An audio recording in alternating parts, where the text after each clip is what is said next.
Hello! Tudo bom, gente?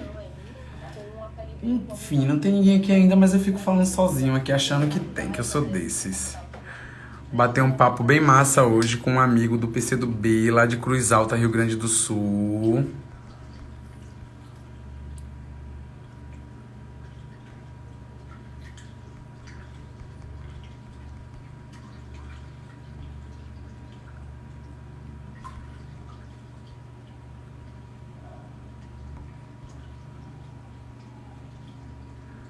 Olá, gente, beleza?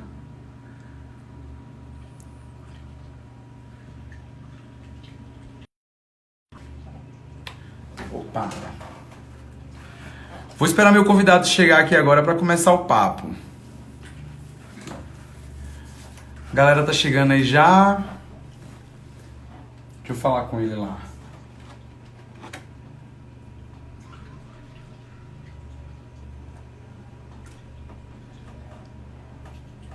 Ah, já chegou aqui nosso convidado. Rodrigo Ita, um abraço. Gleuber, Roberto Camarota Júnior, Patrícia, chegou por aqui. Tava lá ainda agora na sua live, Rodrigo. Você e Mano Góes. Deu uma passadinha lá. Ah, que Ah! maravilha! Aqui tá frio. Tá me ouvindo bem? Tô te ouvindo bem. Tá frio aí? Muito frio? Muito. Nossa, aqui tá de Sensa- boa. Sensação térmica de 2 graus. Nossa, eu tô com o ventilador aqui embaixo, inclusive, pra poder Eu tô aguentar com. o tranco. Tudo bom, camarada? Como é que tá você? Como é que estão as Tudo coisas bem, por aí? você? Fala do frio. Na organização, na correria, saí na metade da reunião também da comissão política do partido, né? E eu acho que a pandemia o home office e as conexões virtuais, a gente está trabalhando muito mais do que presencial, né? Com certeza, com certeza. Eu noto que o fato da gente estar em casa parece que a gente tem sempre mais tempo, né? Então a gente vai incorporando mais coisas para fazer ao longo do E, dia. E como é pela rede, depende de outras pessoas que estão em outros lugares, que se pronunciem também, que interajam às vezes no trabalho, e aí acaba demorando mais tempo e aí, enfim, a gente fica mais tempo. Eu já cheguei a ficar 14 horas trabalhando aqui direto sem perceber. e a gente Muito difícil. acaba se cobrando também de ocupar esse tempo, né? E também a gente precisa, às vezes, desopilar um pouco, fazer alguma outra coisa. Mas vamos lá. E aí, como é que tá a organização da pré-candidatura? Vamos lá, vamos lá. Primeiro eu quero que Você você tem que me apresentar, né? Para os Isso, seus, eu pros quero que seus você se seguidores. apresente, eu quero que você fale um pouquinho sobre o seu trabalho, para a gente iniciar falando sobre o seu mandato, sobre a sua atuação aí na cidade, para que a galera aqui conheça mais um vereador LGBT de um interior de um estado que é um estado bastante conservador, que é o Rio Grande do Sul, e que foi até presidente da Câmara, ocupou a prefeitura durante um tempo. Eu quero muito falar sobre isso aqui também. Então, Everley, se apresenta para as pessoas aí, apresenta um pouquinho do seu trabalho para a gente entrar no assunto do papo de hoje. Show de bola. Então, um prazer, Ana, estar aqui contigo, né? Conversando contigo, com as pessoas que te seguem nas redes sociais, aqui no Instagram. Os meus seguidores também que vão acabar entrando, né? Se cruzam aí os seguidores dos dois Instagrams. Eu tenho 37 anos, estou vereador no segundo mandato pelo PCdoB aqui em Cruz Alta, né? Interior do Rio Grande do Sul. 68 mil habitantes tem a cidade. É uma cidade de porte médio do Rio Grande do Sul, não é uma cidade. É uma cidade bem localizada em termos regionais, assim, ela é uma referência na região, mas é uma cidade de porte médio do estado. E o meu trabalho, eu me elegi em 2012, né? Mas eu concorri a primeira vez em 2004. Concorri a primeira vez com a pauta da juventude, né? Tinha 22 anos e concorri com a pauta específica de juventude, e não era um militante LGBT ainda, né? No decorrer desse período, eu fui conhecendo a pauta LGBT, virando militante, aqui a gente tem um grupo, né? Grupo Diversidade Cruz Alta, que virou Grupo Diversidade Rio Grande do Sul, através de um evento que a gente realiza.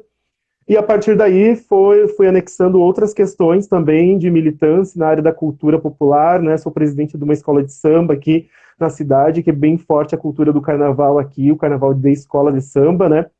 E em 2012 eu concorri de novo e me elegi, então, a primeira vez, e me reelegi em 2016. 2019, o ano passado, eu fui presidente da Câmara, fui eleito pelos colegas vereadores, né, por 8 votos a 7, presidente da Câmara de Vereadores.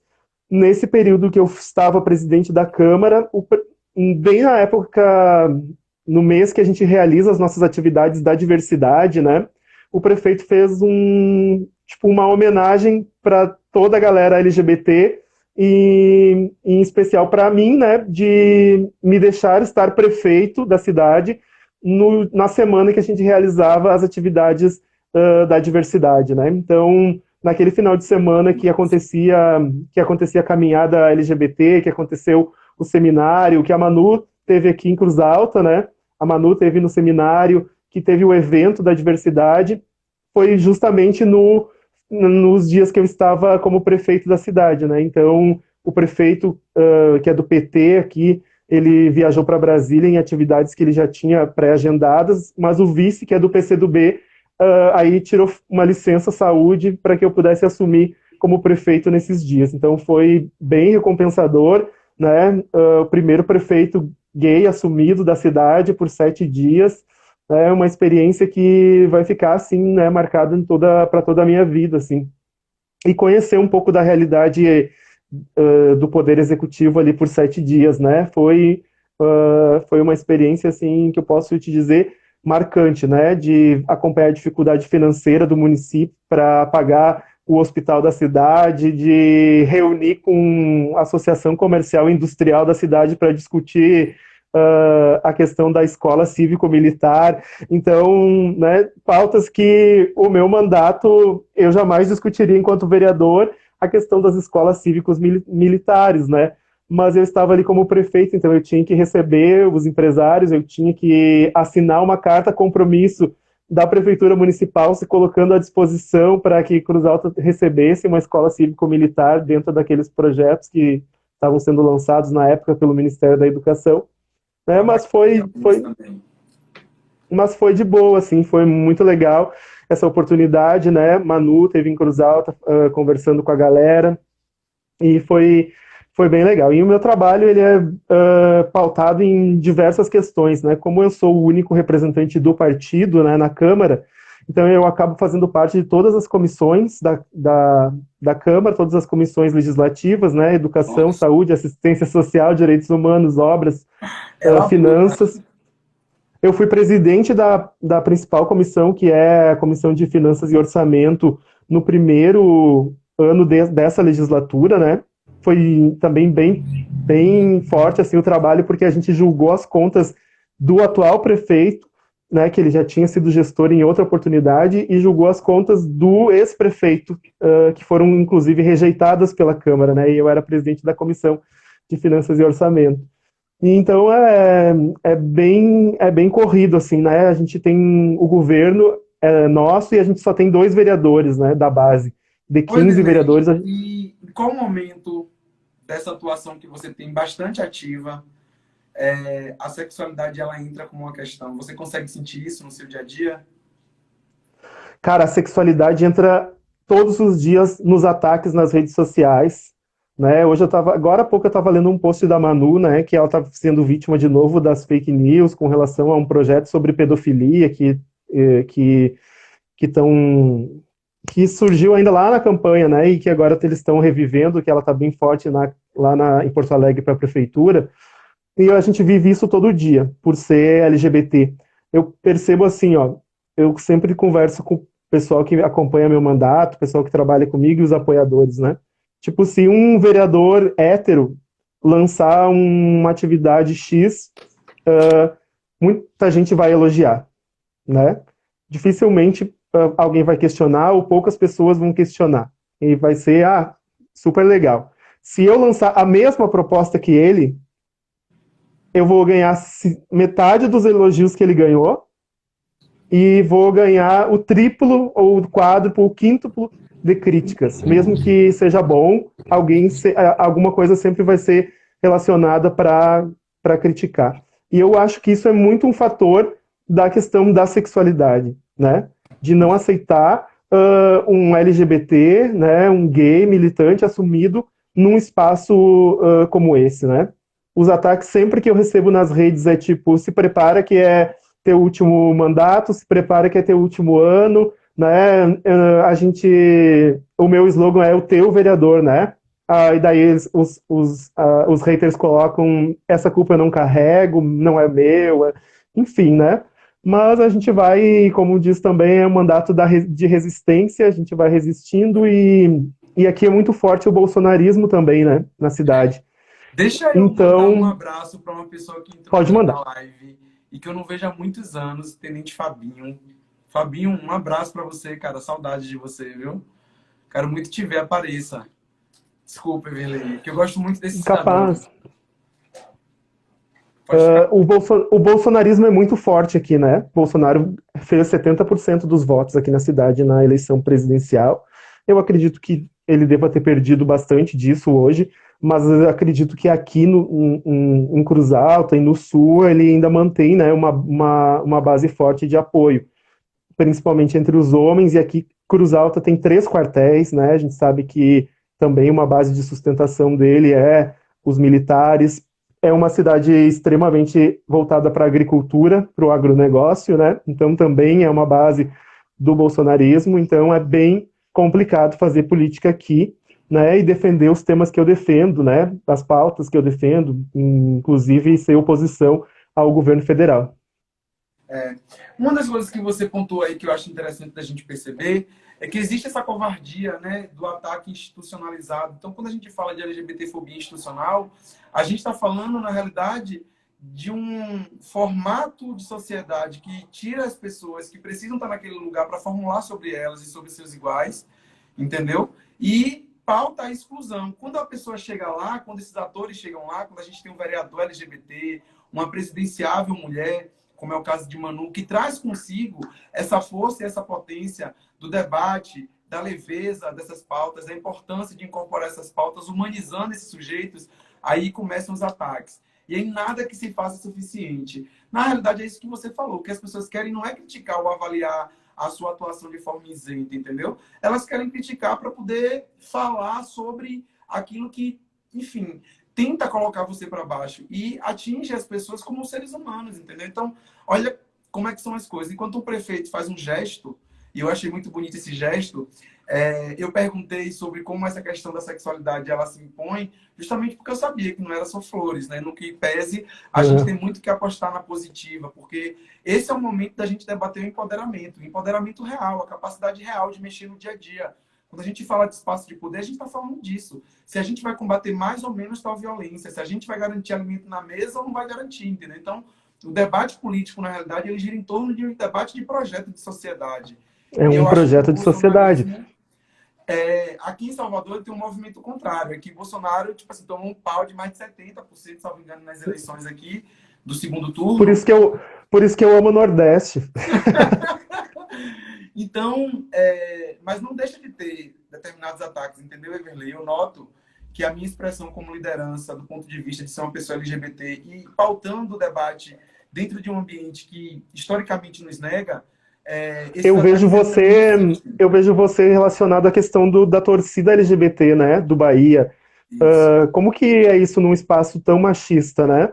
Porque aqui eu tenho um grupo de amigos que me apoia, a gente é gremista, né? E a gente aqui estava se organizando ainda de forma virtual, não para ir para as ruas, mas organizando a questão do Grêmio antifascista, né? E eu postei na minha página, né, isso, né, para a galera que tivesse interesse, nos procurar, enfim, né, a organização. E eu tomei muito pau, muito pau, muito pau pelo fato de ser LGBT, né? As postagens diziam, que tu entende de futebol, que tu sabe de futebol, né? Tipo, isso não representa, não te representa, tu não representa o Grêmio, enfim, né? A instituição. enfim, então, como é essa questão da organização da torcida LGBT do Bahia, né? E sabe que o Grêmio foi um dos precursores, né, da Coliguei. A Coliguei foi uma grande torcida gay do Grêmio, a década de 80, por aí. Final da década de 70, início da década de 80. Inclusive, eu É, encontrei o fundador da Coliguei, estou tentando fazer contato com ele. Enfim, para ver se rola uma live, eu acho que vai ser um encontro histórico bem bonito, assim. Deixa eu te falar uma coisa. O Bahia, cara, se ocupou desde... O Bahia passou por um momento de ocupação por parte de vamos dizer assim, de uma oligarquia familiar, né? Que fez do Bahia um instrumento de política, da mais suja, espúria, de várias coisas ruins que a gente vê em vários clubes do Brasil ainda hoje. E o Bahia passou por um processo de disputa dos torcedores se organizando, inclusive na rua, fazendo atos, manifestação, e a gente conseguiu na justiça uma intervenção no Bahia. Essa intervenção produziu um processo democrático no clube, muito democrático, e que se exercita todos os dias. Essa democracia mobilizou o clube para poder tocar em pontos que a sociedade tem como mazela e que o futebol não pauta. O Bahia criou um núcleo chamado Núcleo de Ações Afirmativas, o NAA. O NAA começou a produzir ações. E duas dessas ações me chamaram a atenção, porque as duas ações falavam sobre a inclusão de pessoas LGBTs no mundo do futebol. Eu estou tentando olhar aqui para ver se eu acho uma das ações, que foi uma camisa que eles passaram a vender na coleção da marca do clube, que é a marca casual do clube para você usar no dia a dia. Eles lançaram uma camisa, não há impedimento. Essa camisa virou um sucesso, mas eles fizeram uma outra ação com um vídeo no dia de combate à LGBTfobia no ano passado, que foi, para mim, assim, o chamariz, que foi um jogo que eles exibiram bandeirolas, arco-íris no campo, e fizeram um vídeo, Levante a Bandeira. Foi muito lindo, muito lindo. Ali eu tive a ideia de fazer a torcida. Por que eu estou contando essa história? Porque o Bahia tem um espelho de luta democrática, de disputa interna, por parte desses atores que, historicamente, a gente diz que são atores privilegiados, né, que ocupam os espaços de poder, homens, brancos, héteros, uhum. cis, normativos, enfim. Essa disputa produziu já um ambiente que me permitiu apresentar isso aqui e o presidente do clube acolher. O clube acolher, me incorporar no núcleo de ações afirmativas, enfim. E aí, óbvio, um choque no meio da torcida, isso durou meses, aquela coisa o tempo todo, toda hora, nossa, enlouquecedor do ponto de vista de saúde emocional, porque algumas pessoas podem pensar assim, não, é visibilidade e tal, mas essa visibilidade ela tem um peso, né, Verlei? Você sente esse peso, o dissabor desse peso de uma das piores formas, assim, que são os ataques que a gente sofre pessoalmente, né? Porque as pessoas, elas são muito covardes e elas usam do espaço da rede para poder promover um discurso que faz com que se perpetue determinados valores de opressão, de perseguição, de massacre, E, de tu, algumas e a situações. gente nunca, Pode e a falar. gente nunca sabe até quando vai ficar só na rede ou a gente pode sair na rua e ser agredido por alguém, né? Não, não sabe. Eu lembro de uma ligação que eu recebi de um dos coordenadores do NAA, assim, tem que me organizar um esquema de segurança para você. Isso aqui, eu nunca me esqueço dessa ligação, porque nisso aqui eu falei assim, caralho, é isso mesmo? Eu vou ter que passar agora a ter na minha vida uma logística de pensar para onde eu vou, que horas eu vou. E aí aconteceu uma brincadeira com um amigo meu, eu fui num posto de gasolina comprar um cigarro e fiquei no estacionamento assim, com o celular distraído. Aí um amigo meu veio com um carro, parou na minha frente, assim, sabe? Aí fez Ó, o assim, tá vendo como é que morre? Pedro, Pedro Oi? Gork, Ângela Eita, Guimarães. meu Deus! Eu Tá vi Ângela concorrida aí no nossa live, hein? segundo, eu tô com Ângela e com Sullivan Bispo. Pensa aí que live Eu incrível. tô, eu tô quarta-feira com o Pedro Gork e quero fazer com a Ângela também. Pedro, eu fiz uma live, foi linda com o Pedro também. Tô acompanhando aí, vereador, dentro em breve também, lá no Rio Grande do Vereador Norte, na capital do Rio Grande do Norte. lá em Natal. Aí sim, aí rolou uma brincadeira que um amigo meu fez. Ele parou o carro na minha frente no posto, assim, fez, tá vendo como é que morre? É distraído na rua. Nossa, isso me desestruturou, assim, me desestabilizou, entendeu? Porque eu tinha necessidade de passar a ter cuidados, entendeu? Até hoje eu tomo muitos cuidados. Mas, para Eu resumir a vivi, história, a gente eu vivi, avançou. vivi, vivi isso bem forte no debate da escola sem partido e ideologia de gênero aqui. Nossa. Ele, O cir- fundador é ele daí, do Rio Grande do circular. Sul, né? Não, ele é do Hã? Paraná, na realidade. O fundador é do Paraná. Quem? O fundador desse movimento. Mas aqui foi bem forte. Teve um vereador do PSC, agora ele é do PRTB. mas ele apresentou o projeto, né, da Escola Sem Partido, só que aliado a esse projeto, a igreja que ele tem, eles distribuíram milhões de mensagens de WhatsApp e fake news dizendo que acontecia aberrações assim na rede de educação, principalmente da educação infantil, né? Que o projeto vinha para combater tudo isso, que era ensinar as crianças a serem homossexuais, que banheiro unissex, que, enfim, né? Tipo, como se as professoras fossem coniventes com tudo isso, né? E, tipo, que eu era o defensor dessa ideologia, né? Dessa prática, né? A minha sorte e o que foi determinante para mim sair vivo de todo esse processo, vivo politicamente e vivo fisicamente, foi eles terem criado essas fakes tão absurdas que revoltou muito a classe dos professores. Mas muito, muito mesmo, ao ponto de no dia da votação do projeto ter que ter brigada militar, polícia militar, O projeto distribuição de passou? senha. Não, o projeto passou e foi vetado pelo prefeito e a gente conseguiu derrubar, a gente conseguiu manter o veto, né? A gente precisava 5 votos para manter o veto, a gente teve 6. Arrasou. Inclusive a principal candidata a prefeita da cidade hoje, que é a principal adversária do nosso prefeito, que se diz super avançada, né? Que é uma médica do MDB, ela votou a favor da escola sem partido, né? Nossa. E a gente derrotou, enfim, o projeto, né? Mas foi por minoria e foi graças ao veto do prefeito, né? Mas nesse dia da votação a gente teve que lotar a Câmara de Vereadores e aí lotou dividido, né? Eles distribuíram senhas para as pessoas. Desde a 1 hora da tarde, a sessão era às 8 da noite, desde a 1 hora as pessoas já estavam na fila com cartazes, os evangélicos com cartazes, deixa as crianças em paz, os militantes, os professores, o sindicato dos professores, os LGBTs na fila também, a polícia militar fazendo a escolta, né, porque a qualquer momento podiam ali na fila todo mundo partir para agressão física, né, porque ficavam se provocando até a hora da sessão, mas foi bem tenso mesmo, e foi um momento assim que eu acho que vou lembrar para a vida toda, assim, que aqueles momentos ali, aqueles dias que a gente viveu, esse debate desse projeto. Teve um debate na rádio, daí que eu fui com o vereador. Quando eu saí da rádio, também, tipo, o carro teve que me esperar na porta, assim, tipo, para sair da rádio e entrar para dentro do carro, assim, porque eles levaram toda a igreja com cartaz dizendo deixa as crianças em paz e coisa assim, né? Assim, tipo, é bem tenso mesmo. Eu imagino. Ô, Everley, me diga uma coisa, como é que você avalia o conjunto da obra?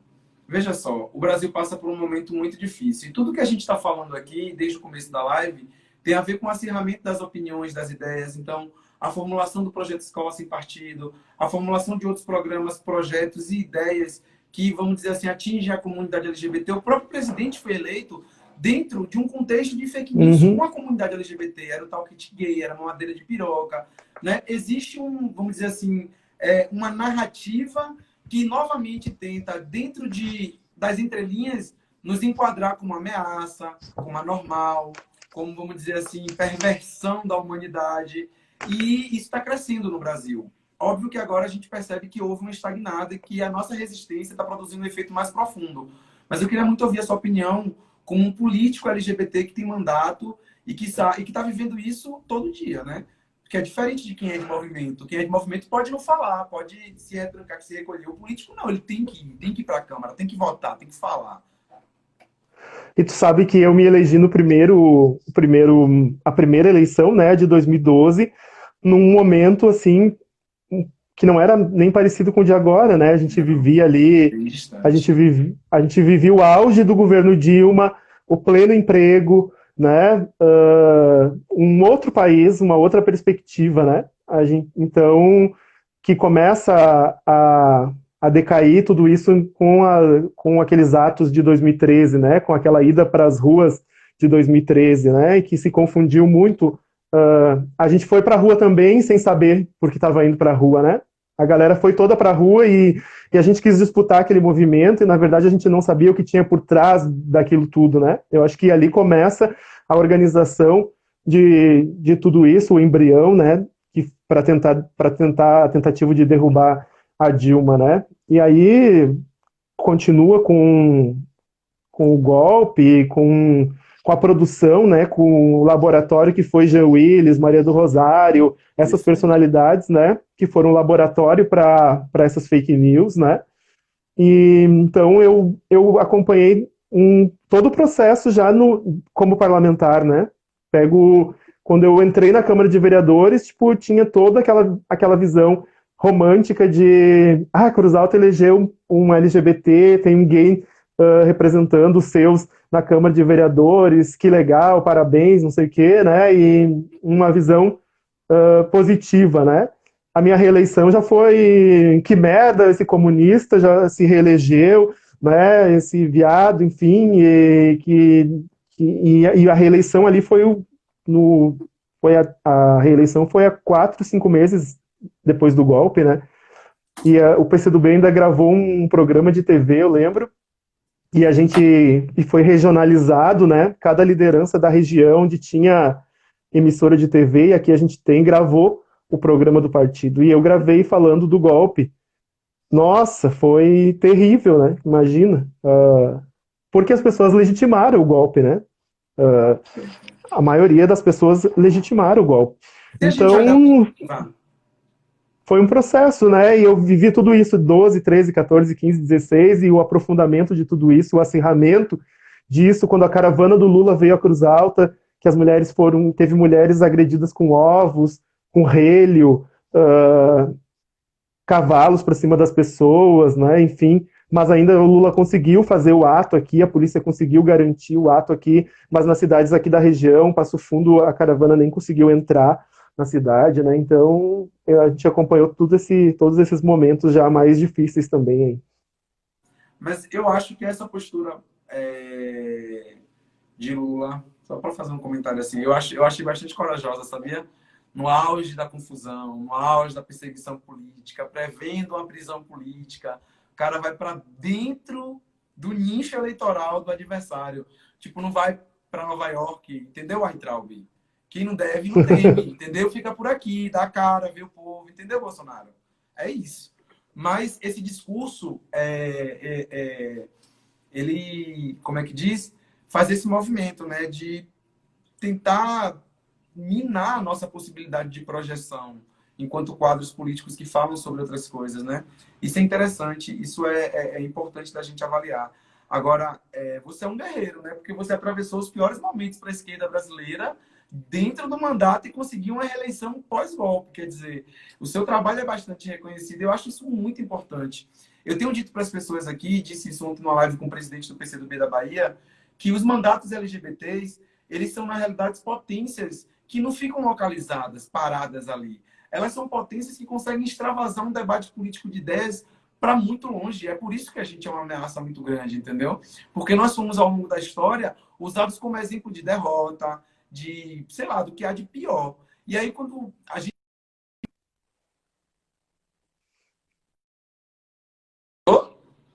Voltou. Me ligaram aqui, ó que babado. Quando a gente consegue mostrar uma outra faceta da luta política e de como a gente constrói essa luta, eu acho que há um ganho muito positivo. Os mandatos e as figuras LGBTs têm uma potência muito grande. Então, veja só, você é um vereador que foi prefeito durante uma semana. Eu lembro de você me contando que o Põe na Roda publicou e você não sabia como foi que ele descobriu. Entendeu? Então, Aham. olha a dimensão disso, a potência disso, entendeu? A capacidade de proliferação de uma nova ideia, de uma nova construção. O discurso de Deus e da família, sem dúvida, é um discurso de poder, de interesse, mesquinho. Ou, como o pastor Henrique Vieira disse para mim, é um discurso fascista, né? É um discurso fascista. É Eu tipo, é tipo aquela mulher que agrediu o gay na rodoviária, né? A serva de Deus. Perfeito, perfeito. É naquela perspectiva ali que as coisas se desenham, Everley. Mas eu fico muito feliz de conhecer a sua experiência, de conhecer a sua trajetória e de perceber que há caminhos para a gente construir, há por onde a gente apostar, sabe? E não tem jeito. Para algumas pessoas está marcada a história de ser o primeiro, sabe? E muitos LGBTs da nossa geração serão os primeiros. serão os primeiros médicos, serão as primeiras travestis médicas, serão as primeiras travestis advogadas, em cada universidade, até que a gente consiga ocupar todos os espaços que existem, e aí a gente naturaliza a nossa presença em todos os ambientes. Né? Mas eu acredito muito nessa construção. Eu acredito muito no trabalho que a UNA tem construído no Brasil afora, potencializando mandatos, potencializando figuras. E acredito que nós temos um palanque político muito importante nesse momento, que é as redes sociais. Como é que você está avaliando aí o adiamento das eleições? Como é que você está avaliando aí essa campanha quase cibernética? Olha, eu estou gostando da ideia da campanha cibernética porque eu sempre fui bem atuante nas redes sociais e a gente já tinha uma organização nesse sentido, né? Acho que dentro da disputa interna do partido, porque a gente nunca pode esquecer também que a eleição parlamentar ela acaba sendo uma disputa também interna no partido, né? Eu acabo tendo que analisar os quadros que o partido está colocando como candidatos, claro que num ambiente de solidariedade, de camaradagem, né? Mas os meus adversários são os meus camaradas, né? Do partido. Sim. Então acho que a gente tá bem posicionado em relação aos camaradas do partido na questão de para uma eleição que vai se dar muito no ambiente da rede social, né? Acho que nesse sentido. E a gente acha, eu acho positivo que fique para novembro. Eu ainda tenho muito medo da abstenção, né? Acho que a gente vai ter que fazer um exercício muito parecido com o que os americanos fazem, no sentido do convencimento das pessoas a irem para a urna, né? Porque, pela lógica, os nossos eleitores são os que mais acreditam na pandemia, né? São aqueles que mais reforçam as medidas de saúde, são aqueles que mais acreditam na ciência, aqueles que mais cumprem o distanciamento social, né? E os bolsonaristas são aqueles que só uma gripezinha, né? Então, será que isso vai afetar na hora de votar? Será que o nosso povo vai ficar com receio de votar, de ter que ficar numa fila para votar? Enfim, né? Qual vai ser o diálogo que a gente vai ter que fazer, sabendo que o voto é obrigatório, mas a multa de R$ 10, né? Será que as pessoas vão... Como as pessoas vão se comportar com relação a isso, né? A gente viu que na França a abstenção no primeiro turno foi de 40% e no segundo de 60%, né? A gente tem que já pensar sobre essa perspectiva, né? De que a abstenção vai crescer e no Brasil a abstenção já estava na média dos 30%. Então, é um desafio. É um desafio tu se organizar nas redes sociais, é um desafio tu mobilizar os teus apoiadores através do WhatsApp, do Instagram, das redes, né? Tu tá sempre cobrando dos teus apoiadores, fiz uma postagem, vai lá, comenta, compartilha, né? Acho que é fundamental para a gente manter a visibilidade. E eu acho, e pensar isso, a equipe que faz a minha comunicação, a gente estava falando sobre isso ontem, sobre a gente pegar alguns cases americanos, né, para poder estudar isso, né, e os americanos trabalham muito essa questão, né, da ida da pessoa à urna, né, porque lá o voto não é obrigatório. Eu acho que o comportamento das pessoas aqui nessa eleição vai ser muito nesse sentido, né, da Perfeito. gente convencer elas a votarem, né? Perfeito. Não, você me trouxe elementos importantíssimos aqui da gente refletir. Eu não Porque sei se você já assistiu o documentário, se você não assistiu, assiste, que é muito bom, que é a derrubada do... Ai, não sei o título exatamente, mas coloca no Google documentário da Alexandria Ocasio-Cortez, no Netflix. O acontece no nome WhatsApp, viu, amigo? Já o link do comentário, tá? já é mais fácil, né? É muito bom o documentário, ele fala de como a Alexandria, né, derrotou o presidente do Partido Democrata nas primárias de Nova York da região deles, né? Então, tipo, o cara era 4 vezes ele havia sido eleito para o Congresso americano e ele era o presidente do Partido Democrata nos Estados Unidos, o presidente nacional do partido. E ele nunca tinha sido confrontado por nenhum filiado do partido nas primárias. E aí um movimento que é os Democratas para o Povo, né, seria na tradução, lançou em vários estados e em várias regiões, que lá o voto é distrital, candidatos do movimento. E ela foi lançada justamente nesse território, né? E ela enfrentou o cara e ela venceu as primárias com 70% dos votos. Ela derrotou o establishment do Partido Democrata, né? O presidente do partido no estado. E ela é afro-ameríndia, né? Ela é descendente de indígena. Eu acho que Ela é eu conheço a história, eu conheço o episódio. É uma que a ela é galera faz um descendente de paralelo. Pode falar. ela é descendente de indígena com negro, né? E o território que esse cara representa é composto de 67%, o distrito desses votos é 67% de negros, e o cara era branco, então, tipo, foi muito forte a representatividade dela e a vitória dela, né? E agora eu estava acompanhando a reeleição agora, né? Que ela Ah, disputou sim. de Eu sigo novo. ela no Instagram, Alexandra Isso, Ocasio-Cortez. ela disputou a reeleição agora, né? A galera faz um A primária comparativo muito de. bonito dela com Marielle, eu acho bem interessante. Ela disputou as primárias de novo agora, contra, não sei se foi com o mesmo cara, mas eu li o texto agora de quando ela venceu, que ela dizia, todo mundo disse que quando eu venci a primeira vez era um acaso, né? Era um fato que, tipo, uma revolta dos eleitores que não ia se repetir mais, né? E daí ela venceu de novo com 70 e poucos por cento dos votos, né? Então é muito legal para a gente refletir um pouco, às vezes, sobre o establishment que os nossos partidos também colocam, né? E que também a gente tem que romper, e que as candidaturas LGBTs muitas vezes não são as candidaturas prioritárias dos partidos, né? Muitas Por não, mais que a nunca gente, são, amigo. Nunca por são, mais vamos ter que, clareza disso. Você é fruto de uma luta política, assim como todos nós somos, mas olha, eu quase fui candidato a senador aqui pelo PCdoB, se não fosse a coligação com o PT aos 48 minutos do segundo tempo, nossa, cara, olha pra isso. se não fosse a coligação com o PT aos 48 minutos do segundo tempo da eleição estadual, eu teria sido candidato a senador. Eu fui primeiro suplente da nossa candidata a senadora, né? E foi bem legal o debate. E acho que o partido aqui, muito pela Manu, assim, é um partido que já está mais aberto a isso, né? Mas, de fato, as nossas candidaturas, elas não são prioritárias, né? A gente sempre tem outros camaradas que são prioridade do Se tivesse partido, né? prioridade, a gente teria um deputado LGBT, teria. Isso eu não estou falando do PCdoB, não, estou falando dos partidos em geral. E aí eu coloco Tá na hora assim, do, tá na hora do partido eleger Andrei para o Congresso. tá na hora Andrei é do partido eleger André maravilhoso. senador da República, minha gente. Sim, claro. Entendeu? Mas assim, o que eu tô querendo dizer é o seguinte, isso tem a ver com a. Eu falo da esquerda também como um todo. Porque eu acho importante que o PSOL tenha saído na frente nisso aqui. Porque os principais experimentos que a gente tem hoje de empoderamento LGBT são do PSOL.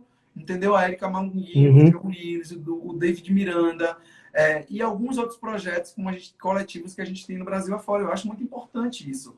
Porque isso aqui mostra pra gente caminhos pra gente seguir, pra gente acumular, entendeu? Agora, se tivéssemos prioridade em qualquer aspecto da luta política eleitoral, a gente teria mais figuras dentro do Congresso Nacional e dentro das casas legislativas. Aqui na Bahia, a gente elegeu a primeira deputada negra do Estado, que é uma coisa assim Absurdo, absurda, né? no Estado que é a Bahia, que é a Olívia Santana, que agora vai ser a prefeita de Salvador. Estamos trabalhando para isso, mas dentro de muito custo, né? E de um processo assim complexo, tanto internamente quanto externamente, entendeu? E E o depois, nosso partido tem toda a dificuldade de atingir o coeficiente ainda, né?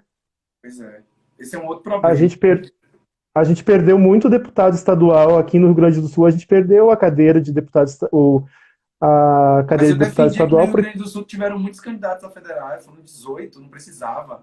Tinha que pegar um e eleger um, pelo menos, entendeu? Se tivesse eleito um no Rio Grande do Sul, a gente tinha passado da causa. Pelo menos é a conta que eu faço aqui agora, a grosso modo. A gente, para deputado estadual, faltou 4 mil votos para a gente eleger um deputado estadual.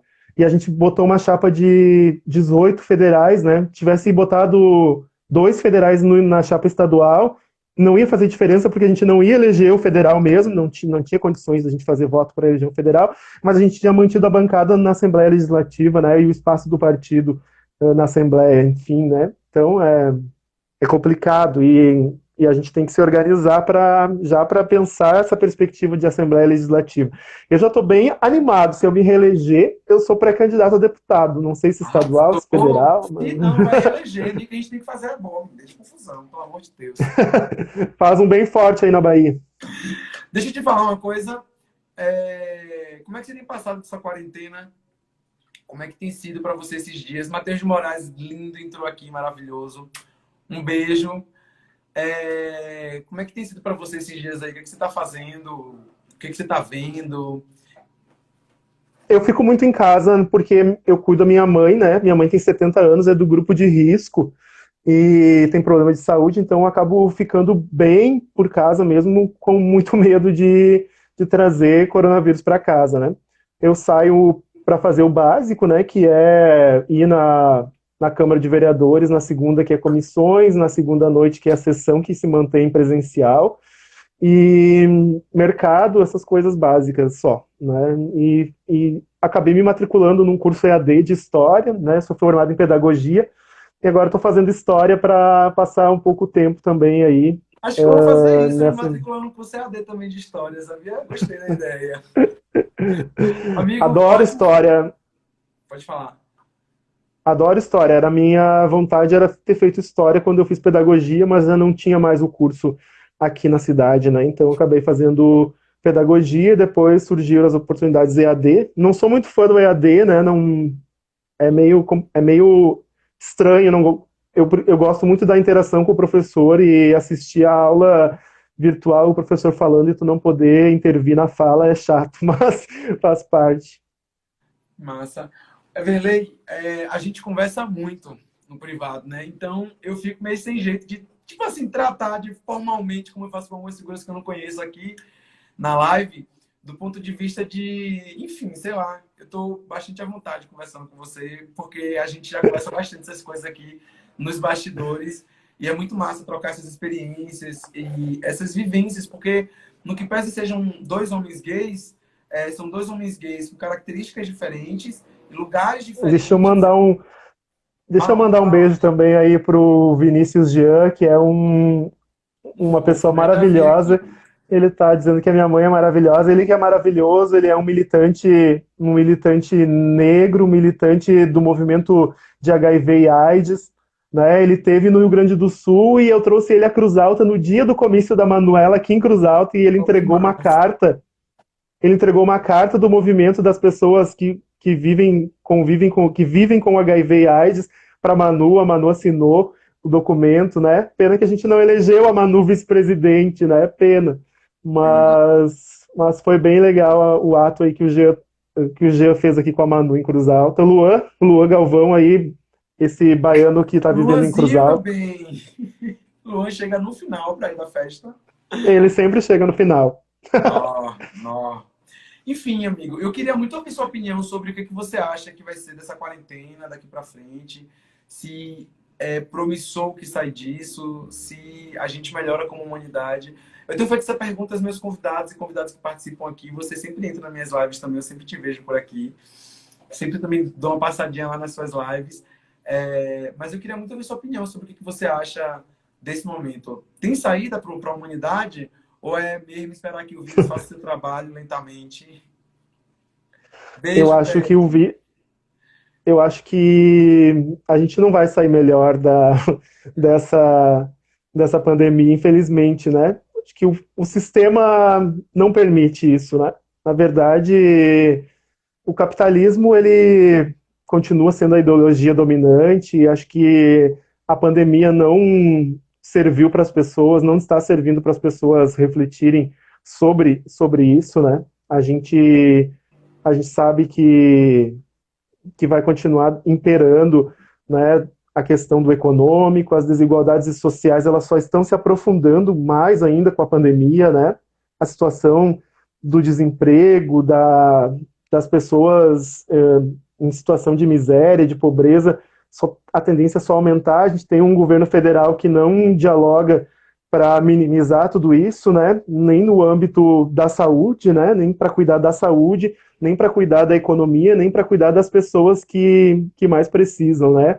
Aí são 621 mil pessoas que receberam o auxílio emergencial irregularmente, né? Um sistema totalmente excludente, esse sistema de acesso a esse benefício, né? Era muito melhor ter repassado para as prefeituras, através dos CRAS, das Secretarias de Desenvolvimento Social, para cuidar desses cadastros, né? Onde tem todo o acompanhamento pelo menos aqui no nosso município, é muito bem organizado a rede de proteção social, né? A gente teria a forma de fiscalizar muito melhor quem realmente precisa e das pessoas acessarem de uma forma muito mais concreta do que através de um aplicativo de celular, sendo que as pessoas não têm celular, né? Na área da educação, por exemplo, eu sou da área da educação, tem escola fazendo campanha pedindo celular usado e tablet usado para os alunos, né? Que as aulas estão sendo dadas pela internet, né? Os alunos, a minha prima professora, aqui numa escola de periferia, ela disse que ela acabou dando o WhatsApp dela para os alunos, porque tem muitos que dizem, prof, eu só tenho o celular do meu pai e eu só posso usar no sábado, que é o dia que ele bota R$ 10 de cartão, e é o único dia que tem internet, então eu só vou conseguir mandar o trabalho para ti pelo WhatsApp, eu não consigo abrir Google Classroom, eu não consigo abrir essas outras ferramentas educativas, né, que o Estado lançou aqui. Então, é bem complicado e não vejo essa perspectiva de que a gente vai sair melhor da pandemia, né? Eu acho que em termos de humanidade, né? Mas eu acho que nós temos que nos fortalecer enquanto militantes sociais para disputar isso, né? Para disputar essa opinião, né? Para disputar e recuperar o nosso capital, né? Com essas pessoas, com quem está desempregado, com quem está voltando para a situação de extrema pobreza, né? Reorganizar a nossa base, acho que é importante, né? Eu vejo isso, né, como lição para nós do campo democrático popular e da esquerda, né? Que O Gia está maravilha. perguntando se a gente acha que Bolsonaro cai. Eu acho que Bolsonaro não cai. Bolsonaro não cai porque ele está sendo o que sustenta Bolsonaro, na verdade, é a economia do Guedes, né? Eu tenho outra Guedes, opinião, depois eu quero dar. eu acho que enquanto Paulo Guedes for ministro da Fazenda, da Economia, Bolsonaro não cai, porque as reformas para retirar os direitos da população, enfim, né, tudo que puder ser feito em termos de Mas ajuste Guedes pode ultra ser neo. ministro com Mourão. Você entendeu? Guedes pode ser ministro com Mourão. Essas duas coisas, ó. Eu não acho que a elite brasileira, a grande burguesia, vai abrir mão da agenda econômica perversa que eles têm pensado, não. Só que essa agenda perversa, ela encontrou uma Bolsonaro barreira. acaba, Bolsonaro acaba atrapalhando um pouco, né? Exatamente. Mas ela encontrou uma barreira na vida prática. O que seja a vida prática? A pandemia. A pandemia praticamente derreteu o capitalismo na sua estrutura filosófica de pensamento, na sua condição material de se manter. O mundo entrou num regime de transição. E a gente não sabe direito onde é que ela vai dar essa transição. É óbvio que a gente vai precisar disputar. Mas aquele momento de contradição do velho com o novo está acontecendo, entendeu? Por isso que a gente vê o ressurgimento de figuras como Bolsonaro, como Trump, entendeu? Numa perspectiva de trazer para para o lado mais conservador, de resgatar valores que outrora funcionaram para poder alienar o povo e que nesse momento há uma grande resistência. Então pense aí, se esse debate fosse 20 anos atrás, ali no final, num processo de redemocratização, discurso de Deus, pela família, teria um outro tipo de reverberação. Mas se o movimento LGBT tivesse a força que estava tendo, que passou a ter, talvez tivesse uma adesão, você entende? Então, mas hoje em dia não, porque o movimento LGBT se fortaleceu muito. O apoio à causa LGBT aumentou de 5% há 20 anos atrás para 68%. Então, eu acho que o discurso de Bolsonaro serve para essa elite, numa perspectiva, mas parece que começou a se tornar um impeditivo. Por quê? Porque ele conseguiu passar a reforma previdenciária, mas outras reformas ele não conseguiu passar, e algumas que, inclusive, está todo mundo esperando, até a gente, para poder debatê-la, né? Porque precisa, por exemplo, a gente precisa debater a carga tributária no Brasil.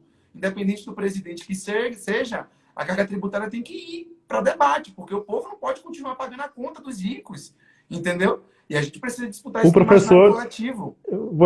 vou te interromper, o professor Silvio de Almeida, no Roda Viva, falou sobre isso, né? Sim, A questão tributária é racista, né? Porque perfeito. se a maioria da população pobre é negra, a maioria que paga imposto é a população pobre. Então, quer dizer, os negros são a maioria da população que paga impostos no Brasil, né? Que a gente tem uma distribuição tributária completamente equivocada, né? Você compra um saco de feijão e paga um horror de imposto, né? E o cara que acumula milhões, bilhões, trilhões na sua conta Compra um bancária jatinho e você não paga um centavo de imposto. não tributa sobre isso.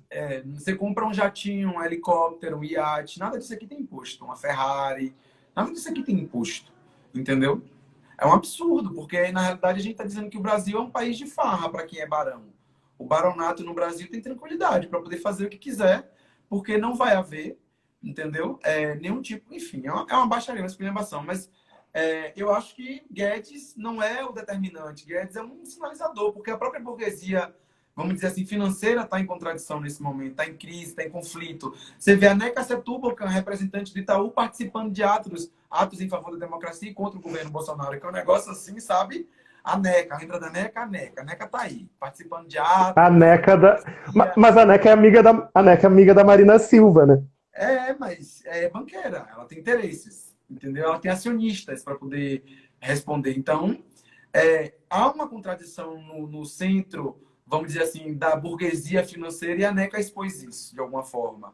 O setor do agronegócio, que é a bancada que mais tem representantes dentro do Congresso Nacional, porque também tem agronegócio que está no setor financeiro, o setor do agronegócio não está nem um pingo satisfeito com essa confusão aí de favorecer os Estados Unidos nas relações com a China, porque quem perde são os empresários do agronegócio.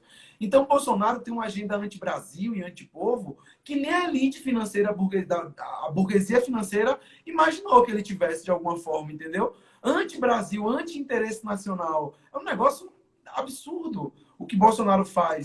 Então, isso escandaliza até essa gente que financiou a sua campanha. É óbvio que, nesse momento, o pilar de sustentação de Bolsonaro não é mais nacional, não é o interesse financeiro nacional, que é aquele que a gente aqui dentro trava uma guerra e combate porque suga a maior parte do PIB. Há um investimento internacional também sustentando ele de alguma forma, entendeu? Enfim, coisas para a gente refletir sobre as contradições da burguesia financeira e tudo mais. Mas eu acho que ele cai. Inclusive já tá a base de apoio dele já está se invertendo na pirâmide, né? Ele começa a ter mais apoio da classe popular e menos apoio da elite, né? Na última pesquisa que teve, né? Muito por conta do auxílio emergencial, tanto é que eles já estudam criar o Renda Brasil, né? Que vai ser o novo Bolsa Família, para cooptar aí uma parte dessa base mais popular, né? Não precisa nem criar, gente. Só é aprovar. O de Suplicy já existe, já foi pensado, tá lá. Só é aprovar. Aprova o projeto lá de subsídio de renda básica que a gente está tranquilo. Não Claro que não vai precisa, ser aquele, claro que não vai ser aquele, né? vocês não precisam reinventar a roda. A gente já disse antes que precisava disso, entendeu? Você percebe o simbólico disso, Everley? Tipo assim, o governo Bolsonaro vai ter que incorporar para se manter E firme. como é que ele vai explicar para a base dele que era contra o Bolsa Família que ele vai criar uma renda base? Perfeito. Então, simbolicamente, há elementos da pandemia que nos colocam em uma certa vantagem, entendeu? Cadê a turma anti-vacina, pró-bolsonarista? Tá todo mundo agora querendo uma vacina para poder sair de casa.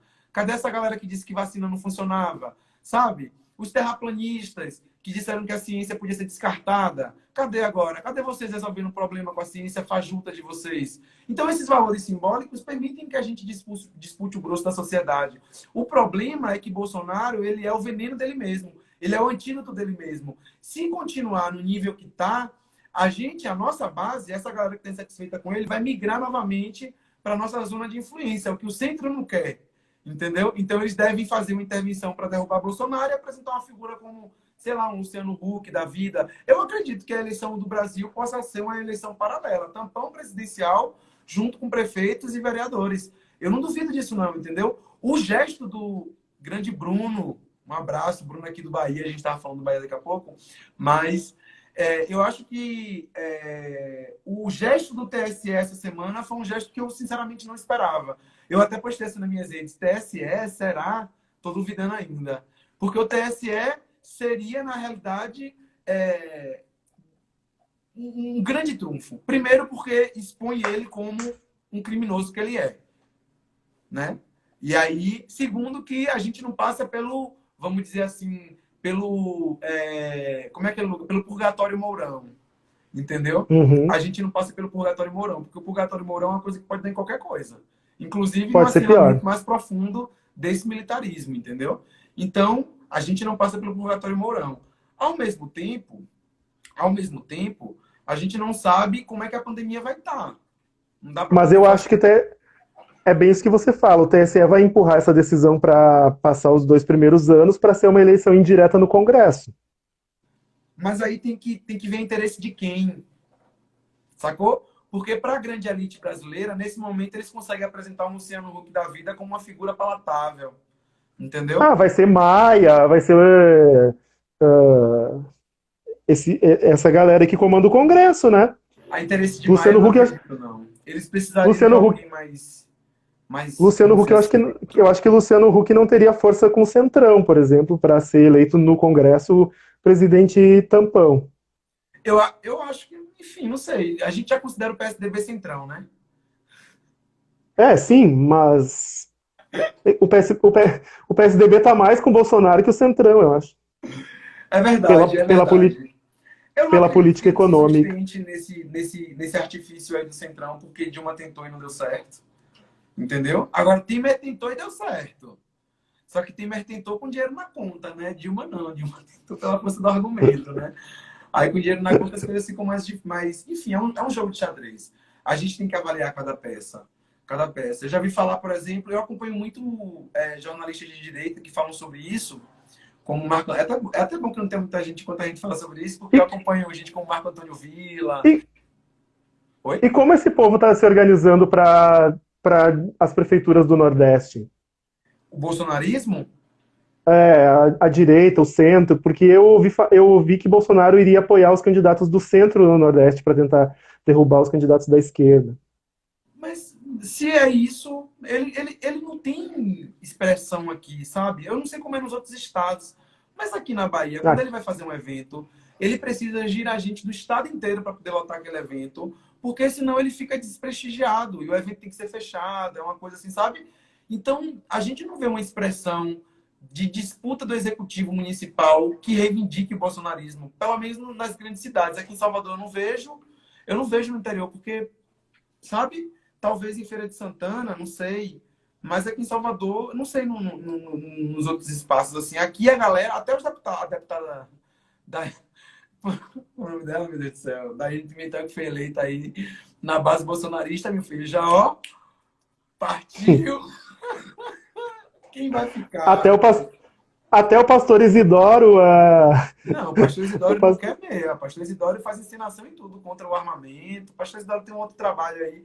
Enfim, aqui o prefeito de Salvador, já falou até de se juntar ao PCdoB e ao PT para lutar, para defender a democracia, presidente nacional do DEM. Aí alguém comentou assim, Neto, você tem que tirar primeiro o DEM do governo Bolsonaro, já que você quer defender a democracia. Ô, foi a gente, Zambelli. A Zambelli respondeu a ele no Twitter, dizendo que o DEM tinha os principais ministérios.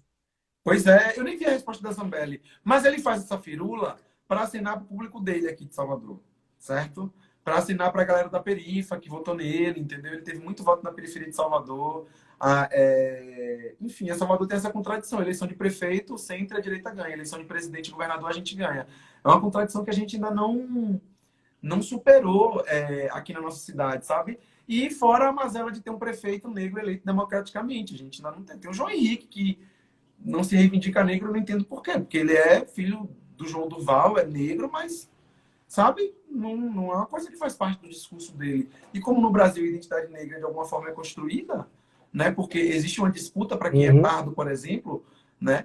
O embranquecimento, a não identificação, o trânsito, enfim, tem muita coisa, a passabilidade, enfim, tem muita coisa aí que a gente tem que avaliar, mas não há uma organização assim efetiva. Aqui em Salvador tem um vereador, dois vereadores, eu acho que um já até do PSDB também já capou o gato, mas tem um vereador que fecha com o Bolsonaro assim restritamente, que não por acaso é do DEM, O pai dele entrou agora aí junto nessa leva do Centrão aí no governo Bolsonaro, que foi o José Carlos Aleluia, entendeu? Ah, E, enfim, a gente tem, Everley, mais 2 minutinhos. Eu achei que tinha mais tempo agora. Não me deram não para ir.